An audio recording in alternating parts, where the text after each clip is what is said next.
Hi, everyone. Welcome back to Morning Cup. I am so honored today because I have Lori Aikman with me, and she is a family practice nurse practitioner specializing in functional medicine and guiding women to align with their body's unique needs.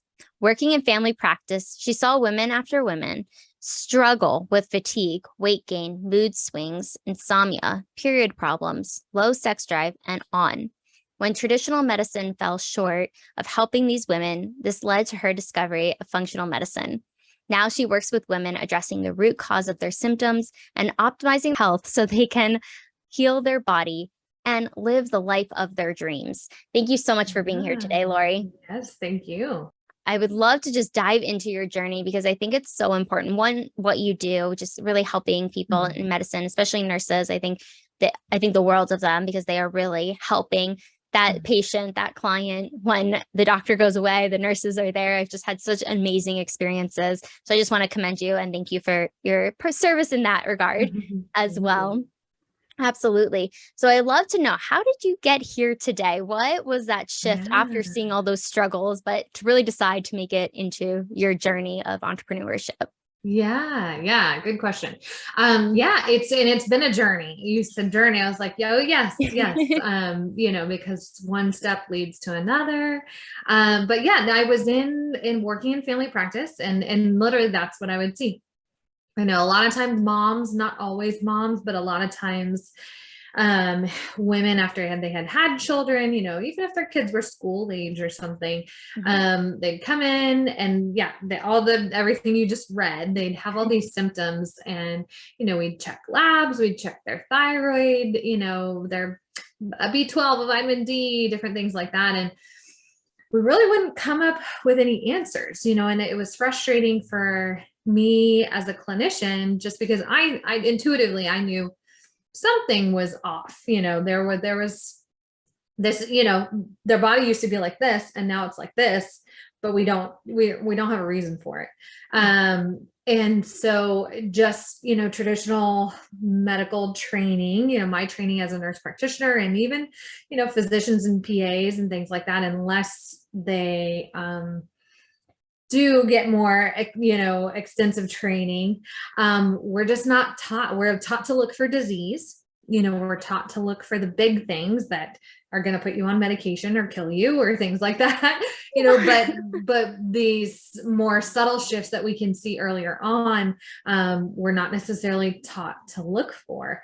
And so I wish I could even remember, I wish I could remember the first article I read or something like that, but essentially through my frustration and not being able to help my patients, but knowing that there was something off, kind of led me to a search where I did find functional medicine. And what I did learn about functional medicine, if anybody, hasn't heard of it or doesn't know what that is, it's really looking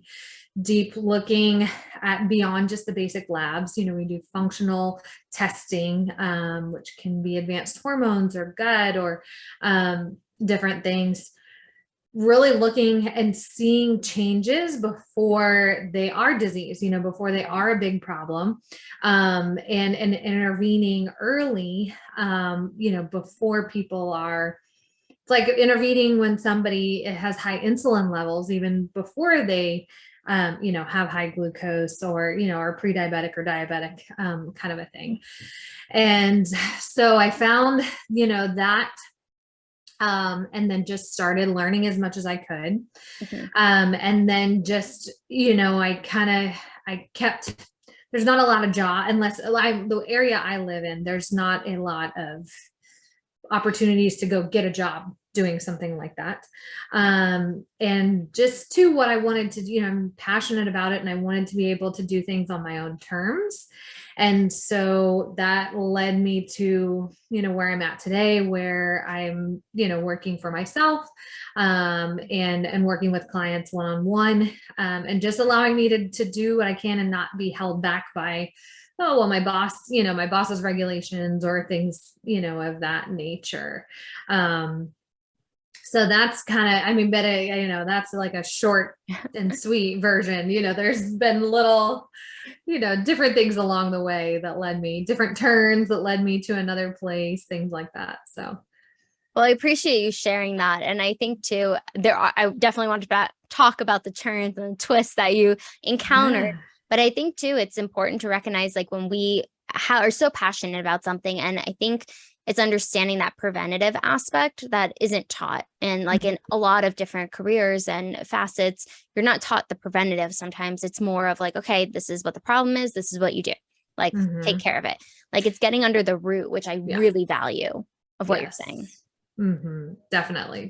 Yeah. Because I feel like we're taught, just thyroid, for instance. I even remember finding some resource somewhere that says you shouldn't treat somebody unless their TSH is over 10, which is really, really high.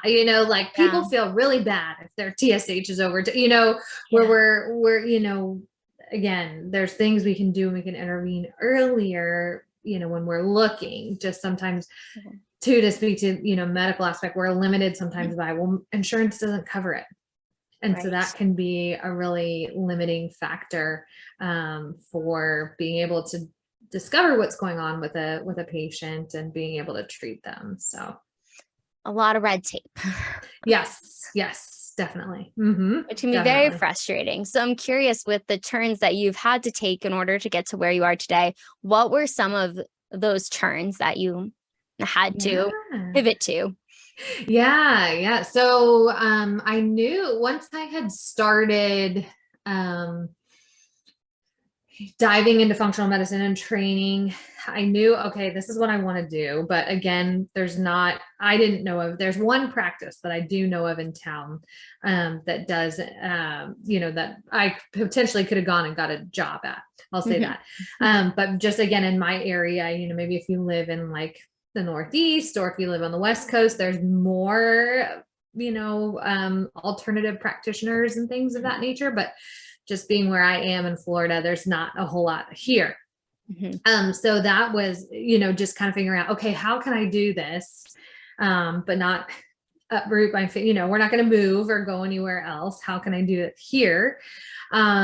So I started, I did some online education, everything. I think that's been one benefit of COVID is there's so much online education.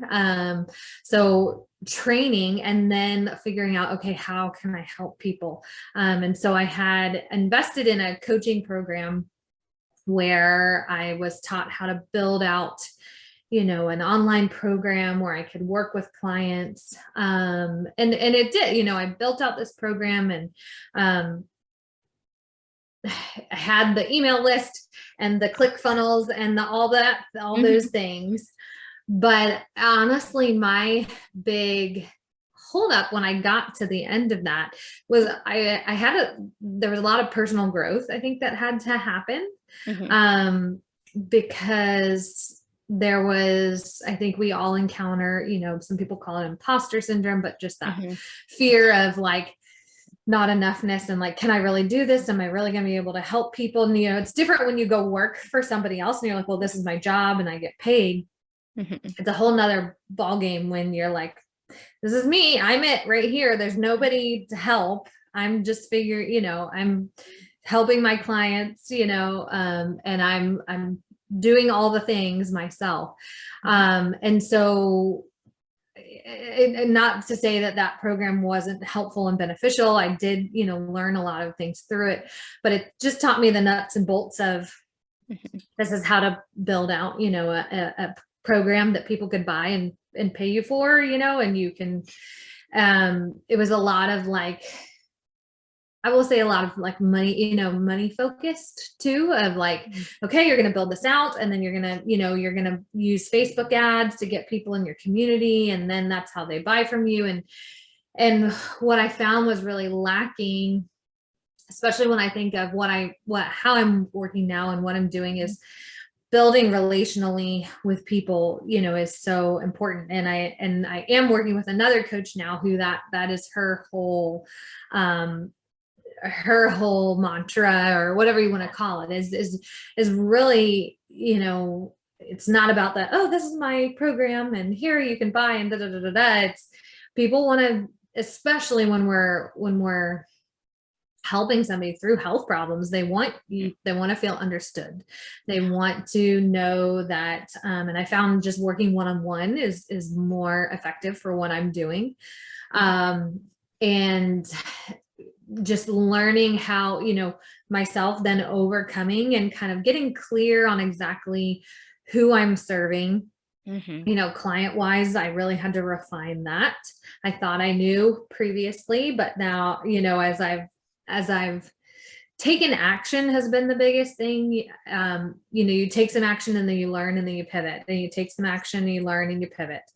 And so just continuing to move forward, but really just that building from that relational piece with people has been the biggest thing. Whereas, other people may tell you, oh, just build out your product, whatever it is, and then run some Facebook ads and people will find it and people will buy. And, totally removes yes, that can be effective and you can help people, in a coaching program as well, like that. But just for what I'm doing and I think how I'm wired as a person too, that did really work well for me. So I kind of, like I said, did one coaching program, kind of got some benefit from it, pivoted, found something that's more in line with who I am. That's really helped me to do what I'm passionate about. I think that's the important thing. And of course, yes, I need to make a living from what I'm doing, so that we can pay our bills and all that. But at the same time, I think being your conviction about what you're doing, is so important. If I'm selling something or, that I don't believe in and I don't, I'm unsure of, then that's why am I even doing that? Versus if I can really get clear on who I'm serving, how I'm serving them, and really be passionate about that, then I can really help people, Yes. No, I love all that you said there too, because I think one coach might help you in one aspect, but another coach helps you in another, and knowing what's right for you versus what everybody else is saying. But I just wanted to go back to what you said, because I think it's important. And a lot of people maybe hear misinformation about it. But when you start a business, you do a course, you create a course, and you're like, oh, everyone's going to run to it. Like, it's great. This is perfect. I'll just put some Facebook ads. But it's that human piece that's missing. And I love that you tied that into like what the next coach helped you with, because the first one helped in different ways. But what I hear too, and I hear this a lot, it's been actually on my radar for a long time, but recently I just went to a conference and we were talking about this relationship aspect. Like building relationships is so key in business, and being able to help people one-on-one and knowing, okay, I'm better in one-on-one versus group. I could do group, but for what I'm helping my clients with, really focusing in on that. And I love that you took that to heart of what worked for you and how many more people you can help too, working one-to-one, because then all the knowledge and education they get, they become like your word of mouth too, because of how they feel, I'm sure, especially in the health. Could you speak more to that too? Like what your clients have experienced after like working with you and really getting to the root of things? Yeah. And I think it's, I think the biggest takeaway is I've had so many women I've talked to when we talk initially, they may have had the experience of going to the doctor with the symptoms, that we talked about. And they kind of just get dismissed because traditional medicine there's certain things that aren't, like adrenal fatigue or HPA dysfunction, is now, or, the more appropriate or clinically appropriate, I guess, term. That's not something that we're taught, and not something that if you go to your regular PCP, they're probably, if you say adrenal fatigue to them too, they may even go like, that's voodoo medicine. It's not real. I think the power of functional testing is really, and let me back up. So I think a lot of times those women, and two, because say adrenal fatigue, for example, right? That's your body's or stress response has gotten impaired. It's not functioning properly. And women are more susceptible to that than men are. And so we have a lot of women going in and with their complaints, hoping to get help. And then, traditional medicine doesn't show up on their radar, just the way they test and things they address. And so it's kind of like, well, they can feel like, you're just being dramatic, or, you just need to lose weight. That's another thing. You just need to lose weight and exercise. And I find a lot of the women that I work with are already doing those things. They already are. It's not that they're eating McDonald's, 5 days a week. They're already eating healthy. They're already, exercising, and they're doing these health habits, but they're not seeing the results they want. And I think the power of the testing, it just helps them feel like, okay, I'm not crazy. There is, something I can think of, clients that I work with right now, that have been told, you just need to take birth control, or, you're a new mom, and, you have hypothyroidism now, and you're just going to be tired. And that's, what you have to do, with that. Yeah. Unfortunately, so many women get dismissed. And so I think even just when we do testing initially and we figure out what's going on, that can just be so validating, maybe is the word, where like, I'm not crazy. Like, I know, because they know in their body, they know, like, this is not normal. My body used to be like this, and now it's different.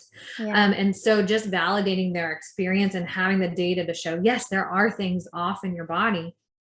And then that just allows us to really personalize and make some changes in their life. Just even one of the tests that I do is food sensitivities with clients. Yeah. I have a client just in the last 2 weeks, like we removed some of the things her body was reacting to. Like one of the things, unfortunately, which she was like, oh man, it was garlic. But which she thinks garlic is in like everything, there's so many seasonings or dressings. But just the figuring out and having the data of, this is what's going on in your body. Okay, so this is how we change it.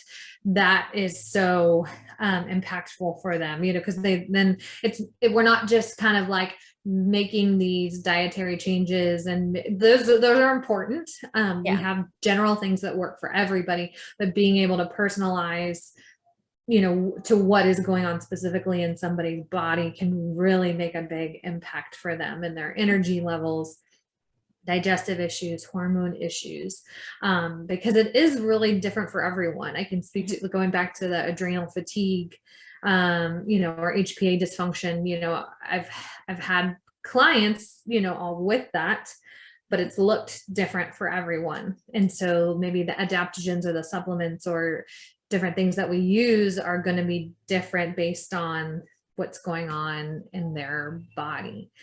So I don't know if that answers your question. Yeah, it absolutely does. And just to kind of go back a little bit for what you said about, like, somebody will go to the doctors and they aren't validated. They're like, oh, you're just tired. Oh, this, you just have to live with this, and this is what it is, versus really getting to the root of stuff. And that's why I think it's so important we're having this conversation, and like what you do for your clients, and realizing that you had to take that step back and reevaluate where you were working in order to really help women know that they're valid in what they're saying, and they're not crazy, because a lot of times they might go one or two different opinions from different doctors, but it's the same thing coming back. But really getting to understand how food affects us, how environment affects us, how our mindset affects us, everything. So I love that you do take your clients through that process of like letting them know that they're not crazy, that we're going to find a solution. I don't know what it is yet, but you get to underneath the hood, which is at least what I'm hearing. Yes, exactly. That's a great, I use the car analogy a lot, because it's like your check engine light is coming on, things like that. But it's so true. It just made me think of what you said, asking for a second opinion. I want to say the statistic on like women with autoimmune disease, see like 5 to 7 providers before they get a diagnosis. Wow. So yeah, which think about how, you're probably not seeing 5 to 7 providers back to back to back. I mean, how many years, I don't have them off the top of my head, but it's sometimes years long before women get an accurate diagnosis. And that's just for autoimmunity, which a lot of traditional medicine does recognize. If you're somebody with more the HPA dysfunction, that I don't know of any traditional medicine practitioners that recognize and test for that. How long is it going to take to, and how much is it going to cost you, in trying different supplements and diets, or, testing, things like that, before we get to the root, and find the answers. So I don't know, we need to, like, PSA, check your adrenals. Yes, no. Everybody, your gut health. Those are the two big root, and those two intertwine so much too. They absolutely do. And that's the thing too. We can like go through life with all these problems, but not really know the depth of it, because it might just be like, okay, I'm managing what's going on. Like what you were saying with, I forgot what the number one is. It was, for thyroid, I believe, with like the 10. Maybe I got the wrong, but understanding too that like not waiting till it's a problem to be able to be preventative. And I'm curious how, like with all the testing that you're able to do with your clients, what has been maybe one or two? I know we talked about the client with the garlic, but is there another client that you've recently worked with where you were able to find like the root cause of what was happening for that individual? So some other type of testing that we do, that I do with my clients, is something called the Dutch testing or Dutch panel. It's from Precision Analytical, the company, and they have a bunch of different panels, but the one I use in particular, so looking at it looks at the adrenals, but we're also looking at the sex hormones as well. So we're looking at estrogen and progesterone and testosterone. And so I had someone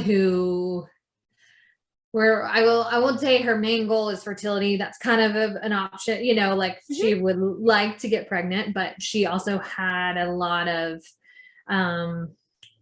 abnormal periods and a lot of pain and things like that. And she's one, doctor said, all you can do, you just need to take birth control.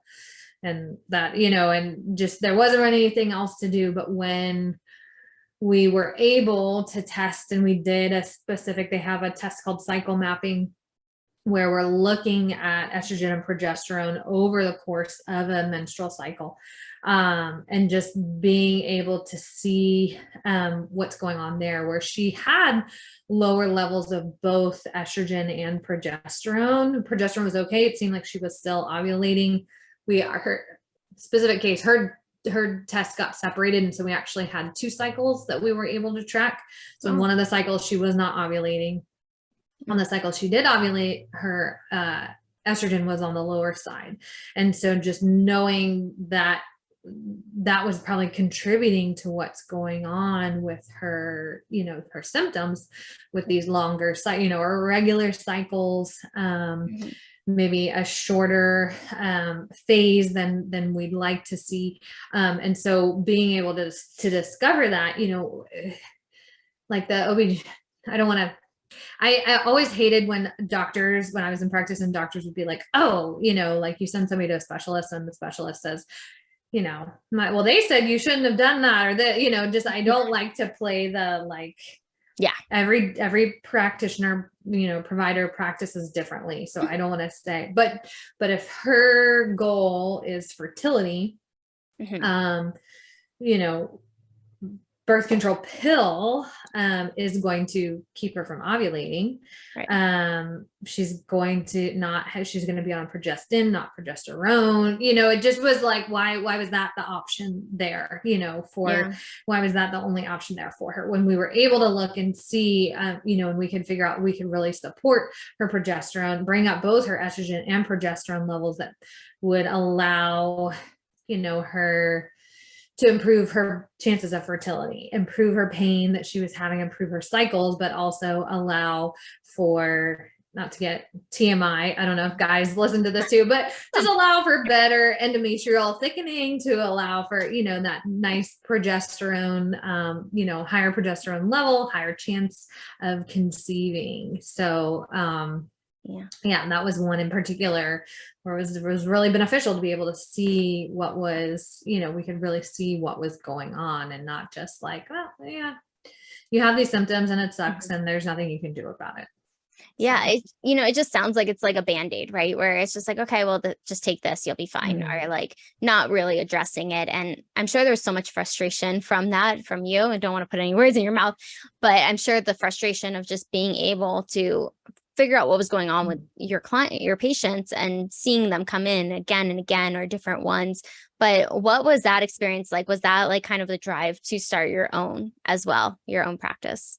Drive to, I would say, gosh, I was trying to think like, what was the moment? Honestly, it was from one of my coaches that was like, you just need to do that. The second coach I worked with, it was like, stop playing small, just go ahead. And that's what you're really passionate about. Like you need to take the leap. But yeah, I mean, it's, I geek out on all that stuff, on all the testing and what we can see and how we can change, it almost goes into like biohacking. Yeah. Like I love that stuff, but I love that, yes, I love the impact that it makes in somebody's life because, it again, validates them. It, allows them to have a better quality of life.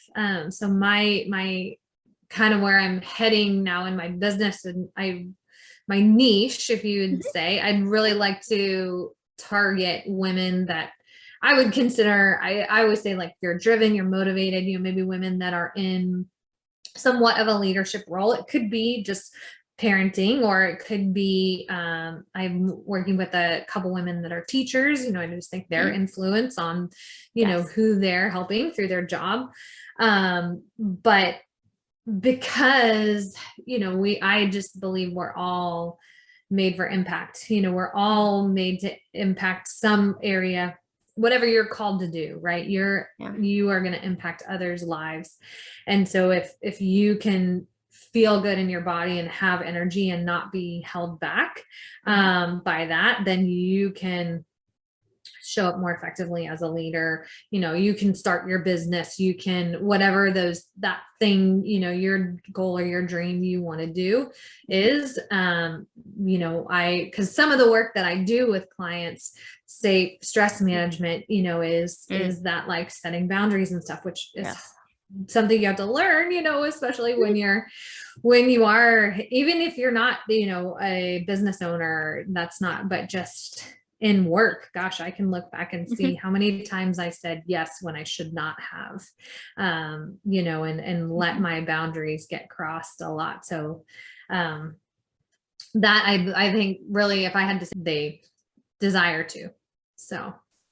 Yes, absolutely. I mean, you touched on boundaries, which is like I'm a huge advocate for, and that's a huge part of my core as well. But it is having those boundaries. And I think it's for everybody. Everyone should have boundaries in some form or fashion. But I love that you were able to take that leap to start your own business and just do it, and being able to put yourself out there. So I'm curious, what are maybe 2 or 3 tips you could leave us with today when it comes to starting your business, taking that leap, however you want to put it, but 2 to 3 tips that you could leave with us today? Yeah. Well, I think I mentioned one before. I think just really taking action. Taking action. That has been something I've had to grow in. When I was younger, I played sports, a lot growing up. I played volleyball in college. Even though I'm short, I played volleyball in college. That's amazing. And I remember having a coach tell me, you have paralysis by analysis, you like overthink things it's like trying to figure out, well, how is this going to work? Is this the right thing? And, struggling with perfectionism or stuff like that. And it would just keep me from taking action. And just taking action has been, it's not been a straight path from where I started to where I am now. Even my careers, I've had very different, jobs along the way since I became a nurse practitioner. But that just taking a step and just taking action, then you're going to figure out and pivot, okay, I did like this, I didn't like this, or it may lead you to something else. I kind of had an idea of what my niche was, and now I'm pivoting a little more. But I can't find that out just by analyzing it, and thinking about it, overthinking it in my brain as I would do in the past. I just have to act and then pivot along the way. You have to take the next step. So I think taking action is huge. I think coaching is huge. And yes, might not find, you're going to learn something, as you said, you're going to learn something different from each person. But I think someone being able to see someone who has done maybe what you want to do, and so they can tell you, this is what you need to do, this is what you're doing wrong. But I think somebody to look objectively at what you're doing and give you feedback, because sometimes we think we're doing the right things, because we're taking action, but we're doing the wrong types of things in our business. Like I was on a coaching call, and I think social media, I need to have like my Instagram and so many followers. And I remember the coach, and it's good to hear myself too. It's like, that's not client attraction. Like if somebody's already following you on Instagram, for instance, you're nurturing them, they're getting to know you. But attraction is somebody who doesn't know you and now knows you. So that's not necessarily social media. Usually it can be, people can of course find you through social media, but that's, not a big client. I know it's not been for me. I haven't got any clients at this point from social media. I'm glad you brought that up. Yeah. Continue. Well, yeah, because it can be so, there's so many influencers and stuff out there, but and then I'm trying to think what else would be good. I guess what I teach, just really, you have to take care of yourself too. And really that's something like I've tried to really make a point of, partly because I'm pregnant and I have a small child. So my energy management is huge. And realizing how much I can work in a day, and I have more energy earlier in the day. I'm not as good later in the day, or just really being, yes, there's that hustle and push through and achieve and, hit your goals. But at the same time, I think you have to look at sustainability too. And realize, okay, what do you want? Like, that's something, okay, when my daughter's born, I know my time is going to be limited. So how can I don't want to just put, this is long-term, this is what I want to do years to come. So how do I set up my life, set up my schedule so that this is sustainable for me, for my family. Because if I don't have the energy and the bandwidth to show up for my clients, then they're not going to get the benefit from me that they deserve. So just really, managing your self-care and because you're, like the other day, it was funny, it came to mind. I was tired and I was like, laid my son down for a nap. I usually try and work through his naps. And I just laid down, I had like a 20-minute nap, and it was just enough. Like I felt so energized, so much more clear when I was sat down to the computer to get some work done, just giving myself that little bit of rest rather than pushing through and probably not being as productive because I was exhausted, so that's been huge for me, and maybe more so because of the season I'm in, but I think especially for women, too. Yes. It's so important. You're absolutely right, because I do think it's all three things that you said are so important. I just want to go back to the second one, because I think a lot of people have this misconception. If I have this amount of followers, I have this amount of clients, and that's not true. And I'm glad you No. brought that up, because you Yes. really don't know what's going behind the scenes. Like, Yes. people can show their highlight reels and everything that's wonderful, but you really don't know what's going on behind that. So don't get discouraged. And so I'm glad you brought that up. I just wanted to kind of piggyback off of that as well, because I think it is really important. Like, they have so many followers, but like, I had clients. So it was just like, you don't really know. And they might have a million clients, but just being very honest with yourself and don't beat yourself up about it. So I just wanted to share that piece, because I think it was really important you brought that up. And then prioritizing ourselves. Like, I always tell my clients, put yourself at the top of the priority list, because if you don't, who is going to? Especially if you're a mom, you have more to juggle than if you're single or married. There's children that are relying on you as well. So it's just really important that you take that nap if you need it. And it's not all about just grinding into the ground. It's really being able to have that work-life integration that's allowing you to do the things that you want to do, but in a timely manner, and just not beating yourself up. So I loved everything you had to say. I just had to comment a little bit on it, because I felt like it was really important to highlight. Yes, no, definitely. But if you are absolutely. So if you are ready, we're going to jump into the rapid fire questions. Okay. The first question is, what motivates you to work smarter? I think I just touched on it, my kids, but especially so I'm pregnant with a girl. Just knowing that I know that maybe that sounds funny to some people, but just when I found out I was having a girl, the second child was a girl, I guess I feel like maybe my son is going to be more like my husband. And I felt like maybe my daughter was more likely to take on my characteristics or my traits, or just my hangups too. And so it just was really important for me to take take the big step, go after the dreams that I keep dreaming about, because I want to be the woman that, I guess dream to be or desire to be for her, as a mom. So. I felt that. I'm sure a lot of moms felt that too. I'm not a mom yet, but it's really important. I guess, like, when you look too about just the drive, what motivates us, what really has that under the hood feeling to really do what we're going to do. And she's going to look up to you. Yeah, hopefully make her proud. Well, I think you're on the right track. What is the most daring thing that you've ever done? Oh, the immediate thing that came to mind.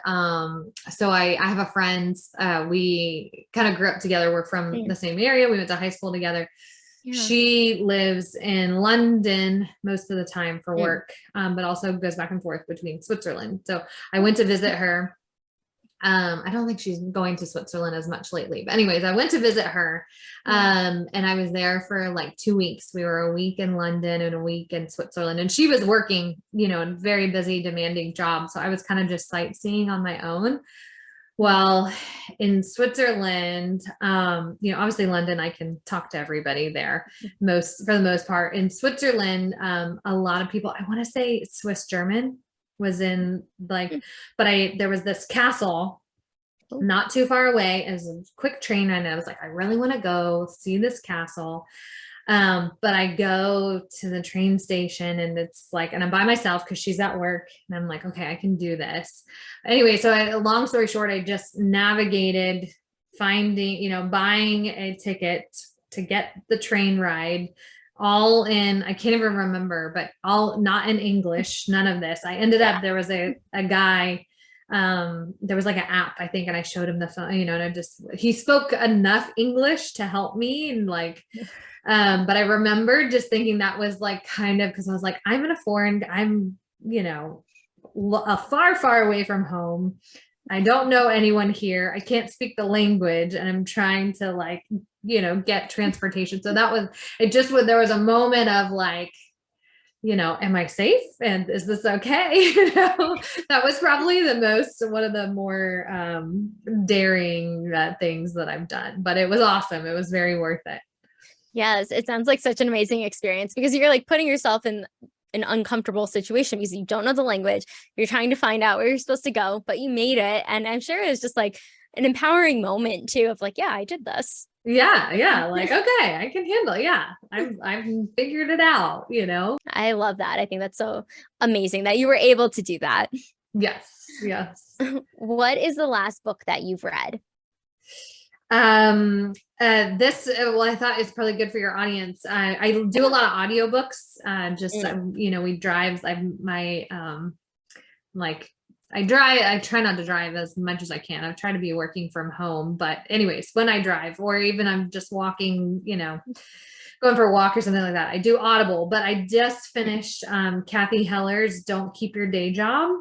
Oh, I've heard of it. I haven't read it yet. Yes. Oh my gosh. She just super high energy, super like inspiring. I just feel like every time I read something or like listen to her podcast, there's just a little nugget, that I take away that just changes how I think or what I do or what I believe is possible. That's been the biggest thing. It's just what I'm believing is possible for my life has really changed because of what I've read. And that literally is the last book that I finished. So yeah, if you haven't heard of her. Well, it sounds like a great book and definitely adding it to my list, and everyone else should too. What is your favorite way to spend a day off? So if you are not seeing clients, it's just whatever you want it to look like. What does it look like? Yeah, I'm probably just being outside in some way. So it's Florida, so it's hot here, but I would say that is probably like as a family, that's something we can do. We, go out on the river or go to the beach, and just something restorative, about being in nature too. You think? Absolutely. So that is probably one of our go-to things if we've, that we can all enjoy. My son loves to be outside, my husband. So yeah. A family outing. It sounds Yeah. definitely a good way to spend the day in nature. Yeah. There's a lot of research on that too. It's just how it really helps our mind and body. Yes, definitely. And yeah, I could feel like I can feel it too when I'm like, if we're at the beach and you're just listening, especially when my son was smaller and he would nap, at the beach. Oh yeah. And I remember my husband and I would just sit in our chairs and I'd be like, oh my God, this is just like therapy, sitting here listening to the waves, Yes, it's very therapeutic, especially the sound too, just how it stimulates our brain. But I've been enjoying this conversation so much, but before I let you go, where can people find you, hire you? We will link everything below, but if you could let us know too. Yes. Everything's just Lori Aikman. So my Instagram handle is Lori Aikman. I'm on Facebook as well. I find Facebook is not, the business page is not as, Instagram is more accessible. But I am on Facebook. My website is just LoriAikman.com.